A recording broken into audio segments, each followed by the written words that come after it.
Hello दोस्तों, स्वागत है एक नई वीडियो में। आज की इस वीडियो में लोग देखने वाले हैं क्लास 8 के साइंस के कुछ महत्वपूर्ण एमसीक्यू क्वेश्चनों को, जो कि एग्जाम की दृष्टि से काफ़ी महत्वपूर्ण है। यहाँ से आप लोग को डायरेक्ट एग्जाम में हूबहू क्वेश्चन देखने को मिलेगा। तो अगर आप भी क्लास 8 की तैयारी कर रहे हैं तो इस वीडियो के अंत तक बने रहें, और अभी तक आप हमारे चैनल में नए हैं तो चैनल को सब्सक्राइब करें और अपने दोस्तों तक शेयर जरूर करें। ठीक है, तो प्यारे बच्चों, आइए हम लोग बिना देर करते हुए क्वेश्चन को स्टार्ट करते हैं।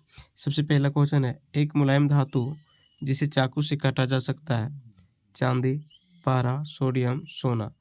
ठीक है, तो इसका करेक्ट आंसर हो जाएगा सोडियम। ठीक है, क्वेश्चन 2 में कह रहा है, एक उच्च आघात वर्धनीय धातु जिनका उपयोग खाद्य पदार्थ को पैक करने के लिए किया जाता है, एल्यूमिनियम, सोडियम, लिथियम और सोना। तो इसका करेक्ट आंसर हो जाएगा option number A, aluminium. Question number 3 कह रहा है, एक अधातु जिसमें चमक होती है, कोयला, आयोडीन, सल्फर, ब्रोमीन। तो करेक्ट आंसर हो जाएगा आयोडीन। आयोडीन एकमात्र एक सा अधातु है जिसमें चमक होती है। अगर आपसे पूछा जाए कि एक ऐसे अधातु का नाम बताइए जो कमरे के ताप पर द्रवावस्था में पाया जाए, तो इसका सही उत्तर हो जाता है ब्रोमीन। ठीक है, आप लोग याद रखिएगा कौन सी धातु कमरे के ताप पर द्रवावस्था में पाया जाता है। अगर धातु की बात करें तो धातु में हो जाएगा आपका पारा, लेकिन अगर आपसे पूछे कि कौन सी अधातु कमरे के ताप पर द्रवावस्था में पाया जाता है, तो आप बताइएगा ब्रोमीन। ठीक है, अगर आपसे पूछे कि कौन सी अधातु है जो विद्युत का सुचालक होता है, तो ग्रेफाइट। ग्रेफाइट एक ऐसा अधातु है जो विद्युत का सुचालक होता है ना। क्वेश्चन नंबर 4 क्वेश्चन 4 में कह रहे, किस धातु की भौतिक अवस्था द्रव के रूप में होती है? किस धातु की भौतिक अवस्था द्रव के रूप में होती है, यानी कौन सी धातु कमरे के ताप पर द्रव अवस्था में पाया जाता है? तो जस्ट हमने पहले बताया पारा, तो इसका सही उत्तर हो जाएगा पारा। Question number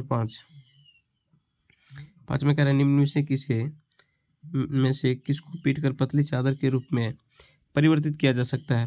zinc, phosphorus, sulphur और ऑक्सीजन। तो करेक्ट आंसर हो जाएगा जिंक। क्वेश्चन नंबर 6 निम्नलिखित में से किसको पिघलाकर एक नया रूप दिया जा सकता है? लोहा, फास्फोरस, सल्फर, हाइड्रोजन। तो करेक्ट आंसर हो जाएगा लोहा। क्वेश्चन नंबर 7 निम्नलिखित में से किसको पतले तार के रूप में परिवर्तित कर सकते हैं? सल्फर, सोना, फास्फोरस, कार्बन। तो करेक्ट आंसर हो जाएगा सोना। सबसे अधिक तन्य धातु अगर कोई है तो वह सोना है। सोने के 1 ग्राम से लगभग 2 किलोमीटर लंबी तार खींची जा सकती है। ठीक है, क्वेश्चन नंबर 8 में कह रहा है कि एक्सरे में किस धातु का उपयोग किया जाता है? यानी एक्सरे में किस धातु का उपयोग किया जाता है? टीन, सोना, तांबा, लेड। तो इसका सही उत्तर हो जाएगा option number D, lead. Question number 9 में कह रहा है, किस अधातु का उपयोग जल के शुद्धिकरण में होता है? यानी किस अधातु का उपयोग जल के शुद्धिकरण में होता है? क्लोरीन, आयोडीन, ब्रोमीन और सल्फर। तो इसका करेक्ट आंसर हो जाएगा क्लोरीन। क्वेश्चन नंबर 10 कह रहा है, पुल निर्माण में किस धातु का उपयोग किया जाता है? एल्यूमिनियम, तांबा, जस्ता, लोहा। तो करेक्ट आंसर हो जाएगा लोहा। क्वेश्चन नंबर 11 में कह रहा है कि थर्मामीटर में किस धातु का उपयोग किया जाता है? पारा, ब्रोमीन, आयोडीन और सोडियम। तो थर्मामीटर में पारा का उपयोग किया जाता है। करेक्ट आंसर हो जाएगा पारा। क्वेश्चन नंबर 12 में कह रहा है, झारखंड के जादूगोड़ा में किस धातु की प्रचुरता विद्यमान है? यानी झारखंड के जादूगोड़ा में किस धातु की प्रचुर मात्रा में पाया जाता है? कोयला, अभ्रक, यूरेनियम और यस्क। तो इसका करेक्ट आंसर हो जाएगा option number C, uranium. Question number 13 में कह रहा है, झारखंड के किस जिले में सबसे अधिक अभ्रक मिलता है? कोडरमा, धनबाद, सिंहभूम, लोहरदगा। तो करेक्ट आंसर हो जाएगा कोडरमा। क्वेश्चन नंबर 14 कह रहा है, झारखंड के किस जिले में एल्यूमिनियम यस्क की प्रचुरता विद्यमान है? यानी कि झारखंड किस जिले में एल्यूमिनियम पाया जाता है? तो लोहरदगा, सिंहभूम, कोडरमा और धनबाद। तो इसका करेक्ट आंसर हो जाएगा option number A, Lohardaga. Question number 15 कह रहा है, वनस्पति घी के उत्पादन में किस अधातु का उपयोग किया जाता है? Oxygen, hydrogen, nitrogen, carbon dioxide. तो करेक्ट आंसर हो जाएगा हाइड्रोजन। क्वेश्चन नंबर 16 कह रहे अंतरिक्ष शोध में किस धातु का उपयोग किया जाता है? अंतरिक्ष शोध में किस धातु का उपयोग किया जाता है? सोडियम, लेड, टिन और मैग्नीशियम। तो करेक्ट आंसर हो जाएगा सोडियम। क्वेश्चन है कि निम्नलिखित बलों में कौन सा समकृत बल है? गुरुत्व बल, चुंबकीय बल, अस्थिर विद्युत बल और घर्षण बल। तो इसका करेक्ट आंसर हो जाएगा ऑप्शन नंबर डी, घर्षण बल। अगला बता रहा है कि बल क्या कर सकता है? गति को बढ़ाता है, गति को घटाता है, वस्तु के आकार को बदलता है, इनमें से सभी। देखिए बल जो है गति को भी बढ़ाता है, गति को घटाता भी है, वस्तु के आकार को बदल सकता है। तो इसका करेक्ट आंसर हो जाएगा इनमें से सभी। क्वेश्चन में अगला कह रहे बल का SI मात्रक क्या है? तो बल का SI मात्रक न्यूटन होता है, जिसे हम लोग N से सूचित करते हैं। क्वेश्चन नंबर 4 कह रहे प्रति इकाई क्षेत्रफल पर लगने वाले बल को क्या कहते हैं? देखिए प्रति इकाई क्षेत्रफल पर लगने वाले बल को हम लोग दाब कहते हैं। दाब का SI मात्रक पास्कल होता है, जिसे हम लोग PH से सूचित करते हैं, यानी कि पास्कल। ठीक है। क्वेश्चन नंबर 5 कह रहे बैलों द्वारा गाड़ी को खींचना किस प्रकार का उदाहरण? पेशीय बल, बल, भार, इनमें से कोई। करेक्ट आंसर हो जाएगा पेशीय बल। क्वेश्चन नंबर 6 कह रहे कोई भी वस्तु किस बल के कारण पृथ्वी की ओर गिरती है? गुरुत्वाकर्षण, अपकेंद्रण, संपीड़न, इनमें से कोई नहीं। ठीक है। तो क्वेश्चन इसका सही उत्तर हो जाएगा गुरुत्वाकर्षण बल। क्वेश्चन नंबर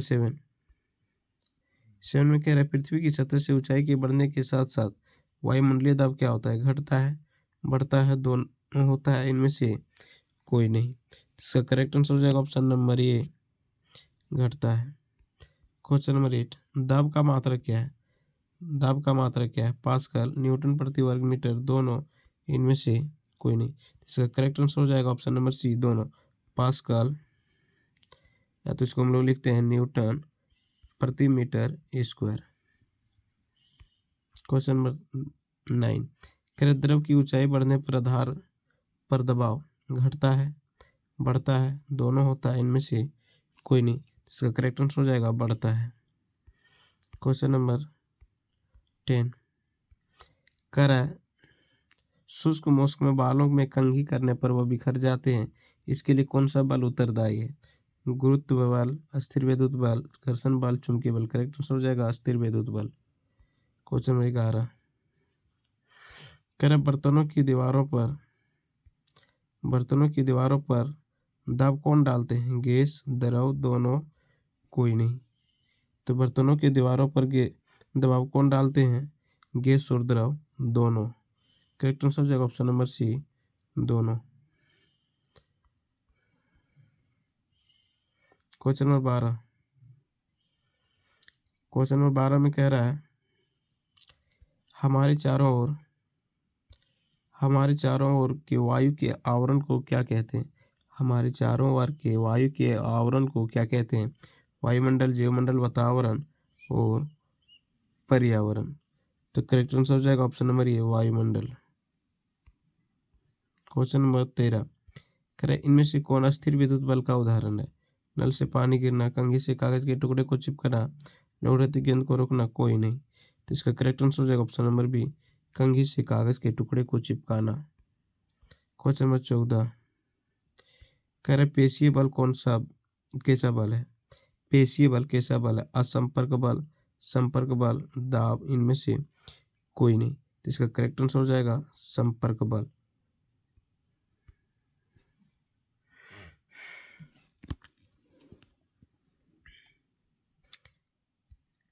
नेक्स्ट क्वेश्चन है निम्नलिखित में से कौन प्रदीप्त वस्तु है? कागज, लोहा, दर्पण और सूर्य। तो इसका सही उत्तर हो जाएगा ऑप्शन नंबर डी, सूर्य। क्वेश्चन नंबर अगला कह रहा है कि किसी सतह पर पड़ने वाली प्रकाश किरणों को क्या कहते हैं? किसी सतह पर पड़ने वाली प्रकाश किरण को क्या कहते हैं? आपतित किरण, परावर्तित किरण, दर्पण, कोई नहीं। तो इसका करेक्ट आंसर हो जाएगा आपतित किरण। क्वेश्चन नंबर 3 कह रहा है यदि आपतन कोण का मान 30 डिग्री है तो परावर्तन कोण का मान क्या होगा? तो इसका मान भी 30 डिग्री होगा। करेक्ट आंसर हो जाएगा option number C. Question number 4 कह रहा है समतल दर्पण से बना प्रतिबिंब होता है आभासी, वास्तविक, धुंधला, कोई नहीं। तो इसका करेक्ट आंसर हो जाएगा आभासी। क्वेश्चन नंबर 5 में कह रहा है वही यंत्र जो दृष्टि रेखा पर नहीं रहने वाली वस्तुओं को भी दिखा देता है उसे क्या कहते हैं? पेरिस्कोप कहते हैं। क्वेश्चन नंबर 6 में कह रहा है बहुमूर्तिदर्शी के निर्माण में कितने समतल दर्पण का प्रयोग होता है? 1, 2, 3 और 4। तो इसका करेक्ट आंसर हो जाएगा option number C 3। Question number 7 कह रहा है आंख में प्रवेश करने वाली प्रकाश किरणों को कौन नियंत्रित करता है? Lens, iris, cornea, retina. तो इसका सही उत्तर हो जाएगा आइरिस। क्वेश्चन नंबर 8 मानव नेत्र के रंगीन भाग को क्या कहते हैं? पुतली, आइरिस, कॉर्निया और रेटिना। इसका करेक्ट आंसर हो जाएगा आइरिस। क्वेश्चन नंबर 9 मानव नेत्र में किस प्रकार का लेंस होता है? तो मानव नेत्र में उत्तल लेंस होता है।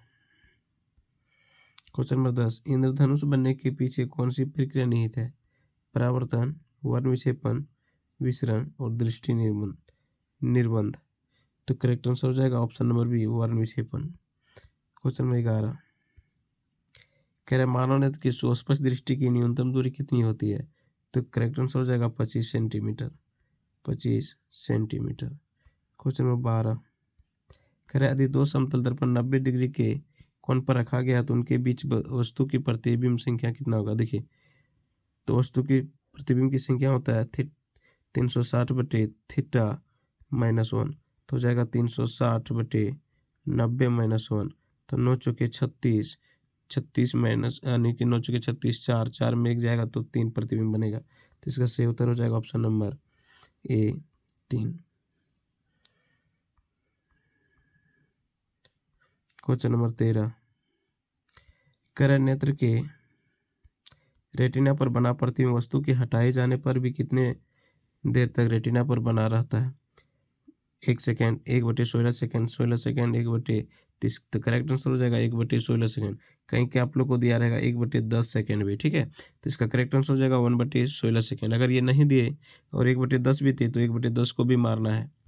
क्वेश्चन नंबर 14 कह चक्षुष दिव्यांग वाले व्यक्ति किस लिपि में पढ़ लिख सकते हैं? यानी जो अंधे होते हैं वे से व्यक्ति किस लिपि में पढ़ सकते हैं? रोमन, देवनागरी, ब्रेल, इनमें से तो इसका सही उत्तर हो जाएगा ब्रेल लिपि। क्वेश्चन नंबर 15 कर समतल दर्पण से बना प्रतिबिंब नहीं होता है। आभासी, बराबर, सीधा और छोटा। तो करेक्ट आंसर हो जाएगा छोटा, ठीक है। तो ये कुल MCQ क्वेश्चन थे जो कि एग्जाम की दृष्टि से काफ़ी महत्वपूर्ण है। ये सारे क्वेश्चन किसी न किसी एग्जाम में पूछा हुआ है। तो अगर वीडियो अच्छा लगा होगा तो वीडियो को लाइक कर दीजिएगा और हमारे चैनल को सब्सक्राइब कर लीजिएगा तथा अपने दोस्तों तक शेयर कीजिएगा। और इस प्रकार की और वीडियो पाने के लिए हमारे बेल आइकन को प्रेस कर लीजिए ताकि जब भी इस प्रकार की वीडियो अपलोड करूं तो इसका नोटिफिकेशन आप तक पहुंच सके।